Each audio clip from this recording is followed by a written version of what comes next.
ലജ്ജ എന്ന് പറയുന്നത്.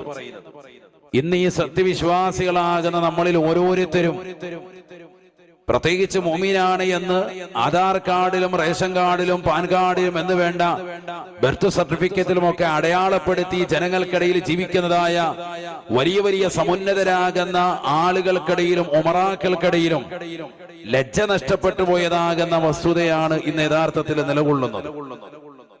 ലജ്ജ നഷ്ടപ്പെട്ടു പോയാൽ ഈമാൻ എന്ന് പറയുന്ന വലിയ പ്രകാശം അത് ചെറുതല്ല.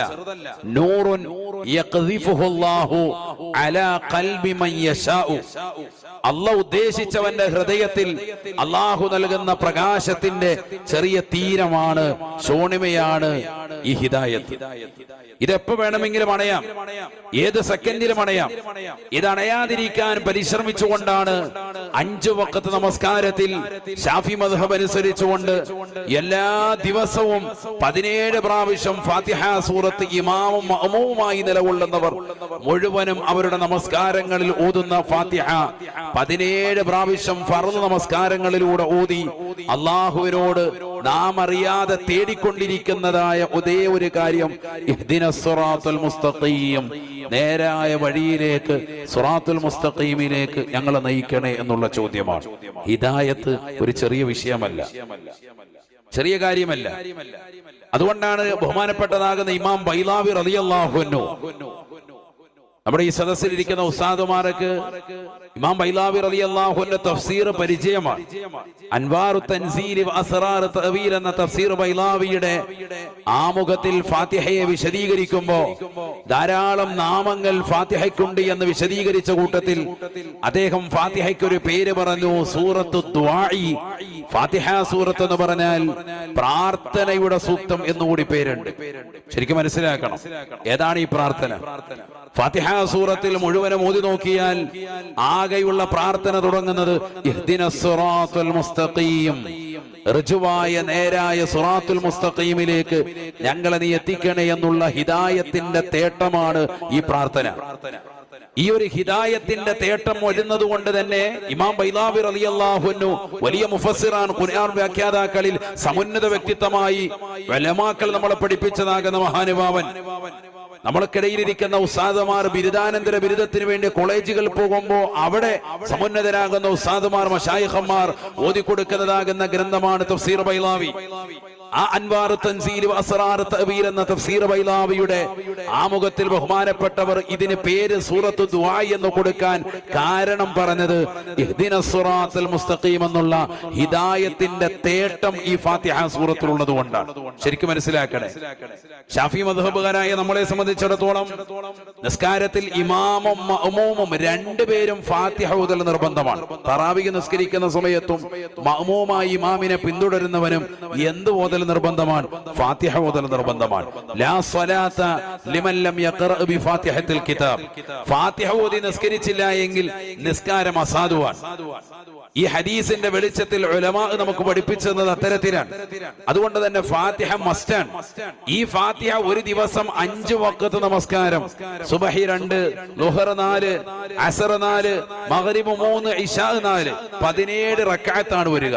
ഫർള് മാത്രം എടുത്താൽ ഈ ഫർളുകളിലൂടെ നാം അറിയാതെ അള്ളാഹുവിനോട് മുടങ്ങാതെ ചോദിച്ചുകൊണ്ടിരിക്കുന്ന ഒരേ ഒരു ചോദ്യം, മുസ്ലിം തേടിക്കൊണ്ടിരിക്കുന്ന പ്രാർത്ഥന, അത് ഹിദായത്താണ് എന്ന് പ്രിയപ്പെട്ട മുസ്ലിം അടിവരയിട്ടുകൊണ്ട് മനസ്സിലാക്കേണ്ടതാണ്. ചെറിയൊരു വിഷയമല്ല ഹിദായത്ത്. ഏത് നിമിഷവും നമ്മുടെ ഹൃദയത്തിൽ നിന്ന് ഹിദായത്ത് അള്ളാഹു എടുത്തു കളയാം. ഇതൊരു ചെറിയ പ്രകാശമാണ്. അത് നിന്റെ പ്രിയപ്പെട്ട പിതാവിന്റെ, നിന്റെ പ്രിയപ്പെട്ട മാതാവിലൂടെ അള്ളാഹു സുബ്ഹാനഹു വ തആല നിനക്ക് ജന്മനാ നൽകിയിരിക്കുന്നു. ചില ആളുകൾ പൊതുവിശ്വാസിയായി ആ വിശുദ്ധ ഇസ്ലാമിന്റെ ശാദ്വല തീരത്തേക്ക് വന്നണഞ്ഞവരുണ്ട്. നേരത്തെ ഇവിടെ സൂചിപ്പിച്ചതുപോലെ ബഹുമാനപ്പെട്ടതാകുന്ന ഉമർ ഇബ്നുൽ ഖത്താബ് റളിയല്ലാഹു അൻഹുവിനെ പോലെ വിശുദ്ധമായ ഇസ്ലാമിന്റേതാകുന്ന ഖുർആനികമാകുന്ന വായനയിലൂടെ മനോഹരമാകുന്ന സമ്പൽ സമൃദ്ധിയിലേക്ക്, ആത്മീയതയുടെ ഉന്നതമാകുന്ന തലത്തിലേക്ക് അദ്ദേഹത്തിന് എത്തിച്ചേരാൻ സാധിച്ചു എന്നുള്ളത് വലിയതാകുന്ന ചരിത്രമാണ്, വലിയ സംഭവമാണ്. എത്രയോ ആളുകൾ അത്തരത്തിൽ ഇസ്ലാമിലേക്ക് കടന്നു വന്ന് പരിശുദ്ധമാകുമ്പോൾ ഇസ്ലാമിൽ തന്നെ നിലകൊണ്ട് മരണം വരിക്കുകയും ചെയ്തിട്ടുണ്ട്. കാഫിറായി നിലകൊണ്ടാൽ അവസാനം മരിക്കുമ്പോ ഇസ്ലാം മതം പുൽകി അദ്ദേഹത്തിന്റെ പേര് കേൾക്കുമ്പോ തർലിയത്ത് ചെല്ലൽ പിൽക്കാലത്തുള്ളതാകുന്ന മോമിനീങ്ങൾക്ക് മേൽ വലിയ ശക്തിമത്തായ സുന്നത്താക്കി നിർബന്ധമാക്കി. ബഹുമാനപ്പെട്ട ഉമർ ബിൻ ഖത്താബ് റളിയല്ലാഹു അൻഹു എന്ന് പറയാതെ നമ്മുടെ നാവ് പോവില്ല. അള്ളാഹു അവരെ കൊണ്ട് സംതൃപ്തിപ്പെട്ടിരിക്കുകയാണ്. അത്രയേറെ സമുന്നതമായ തലത്തിലേക്ക് അദ്ദേഹം എത്തിച്ചേരാനുള്ള കാരണം ഖുർആനികമായ വായനയാണ്. സൂറത്തു ത്വാഹയാണ് അദ്ദേഹത്തിന്റെ ഹൃദയത്തെ മാറി ചിന്തിപ്പിച്ചത്. ഞാൻ പറഞ്ഞു വരുന്നത് എന്റെ മുഖദ്ദിമ ഇത്രമാത്രമാണ്. ഹിദായത്ത് എന്ന ഈ മഹനീയമായ വെളിച്ചം അത് എപ്പോൾ വേണമെങ്കിലും അണഞ്ഞു പോകാം.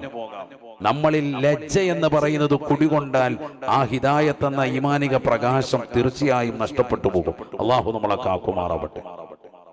ലജ്ജയില്ലാതായി പോയാൽ, ലജ്ജ നഷ്ടപ്പെട്ടു പോയാൽ, നമ്മളിൽ അത്തരത്തിലുള്ളതാകുന്ന വസ്തുതകൾ കുടികൊണ്ടാൽ തീർച്ചയായും നമ്മൾ നശിക്കും, ഉറപ്പാണ്. എല്ലാ വിഷയത്തിലും ലജ്ജ വേണം ഒരു സത്യവിശ്വാസിയെ സംബന്ധിച്ചിടത്തോളം. قال رسول الله صلى الله عليه وسلم നബിയന റസൂലുള്ളാഹി സ്വല്ലല്ലാഹു അലൈഹി വസല്ലം തങ്ങൾ ഉറപ്പെടുത്തുകയാണ്, അൽ ഈമാനു വൽ ഹയാഉ ഖുരിനാ ജമീഅ.